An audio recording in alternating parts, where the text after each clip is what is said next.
mining station's alarms had been silent for 3 days when Jackson found the child. He'd been scavenging through the wreckage of Outpost Delta 7, searching for salvageable power cells and anything else that might keep his failing ship operational long enough to reach the next system. The Craxi raiders had hit the station hard, leaving nothing but twisted metal and the cold embrace of vacuum in their wake.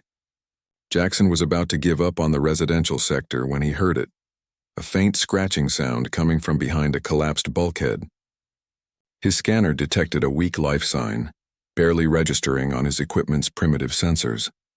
What he found when he pried away the debris made his breath catch in his throat.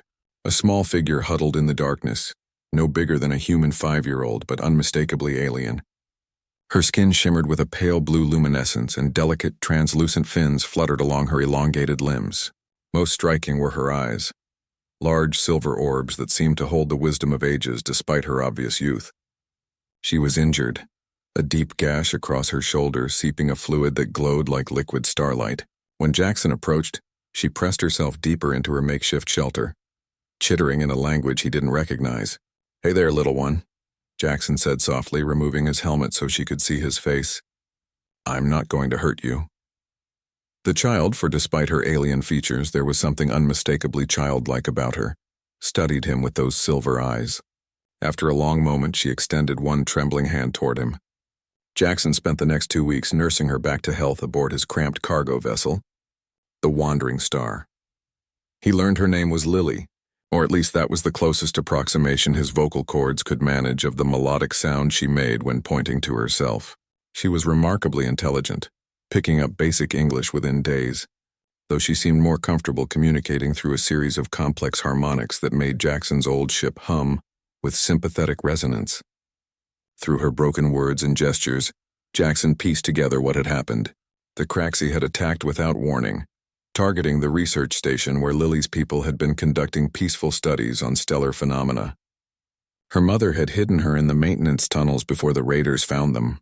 As they traveled toward the nearest inhabited system, Jackson found himself growing protective of the strange little being.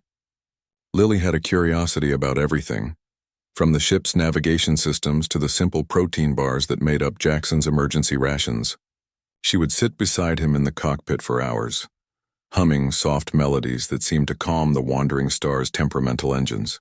But it was when they encountered the Craxi patrol ship that Jackson truly understood what it meant to protect someone who couldn't protect themselves. The raiders' vessel dropped out of hyperspace directly in their path, weapons already charging. Jackson's ship was no match for their firepower. He was a salvage runner, not a fighter. But as the Craxi captain's voice crackled over the comm, demanding he surrender the stellar child for a hefty bounty, Jackson made a decision that would change everything. "Like hell," he muttered, pushing the Wandering Star's engines to their absolute limit. What followed was the most harrowing chase of Jackson's life. Through asteroid fields and solar storms, he pushed his ship beyond its specifications using every trick he'd learned in 20 years of running cargo through hostile space. When the Craxi finally cornered them in the gravity well of a dying star, Jackson thought it was over. That's when Lily did something extraordinary.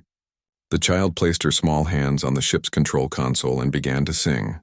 Not the gentle humming Jackson had grown accustomed to, but a complex, powerful harmony that resonated through every molecule of the vessel. The Wandering Star responded as if it were alive, its systems operating with an efficiency Jackson had never experienced. They slipped through the Craxi's weapons fire like water through fingers, diving into the star's chromosphere where no sane pilot would follow. They emerged 3 systems away, ship intact and pursuers nowhere to be found. "How did you—" Jackson began, but Lily simply smiled and curled up in the navigator's seat, exhausted by whatever she had done. 2 days later, they were intercepted again, but not by raiders. The ship that appeared was unlike anything Jackson had ever seen, its hull flowing like liquid mercury, inscribed with patterns that hurt to look at directly. When the docking tube extended, Jackson found himself face to face with Lily's mother. She was tall and graceful, her blue luminescence more pronounced than her daughter's, with the same silver eyes but ancient and wise beyond measure. When she saw Jackson, then Lily running to embrace her, something profound passed across her alien features.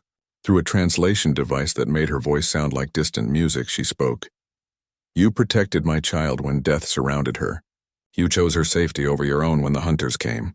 By our laws and customs, you are now family. My son, her brother, bound by love stronger than blood. Jackson tried to protest that he had done nothing special, that any decent person would have done the same.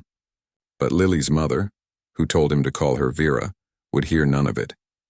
Your species calls it humanity, Vera said, studying him with those penetrating silver eyes. We call it something that translates roughly to the light that burns in darkness. It is rare in this galaxy, Jackson of Earth, rarer than stellar diamonds or quantum pearls.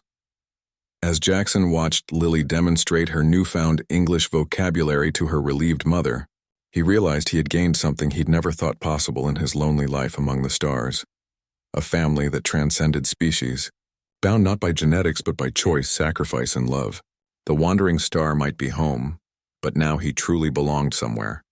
And in the vast, cold universe, that meant everything.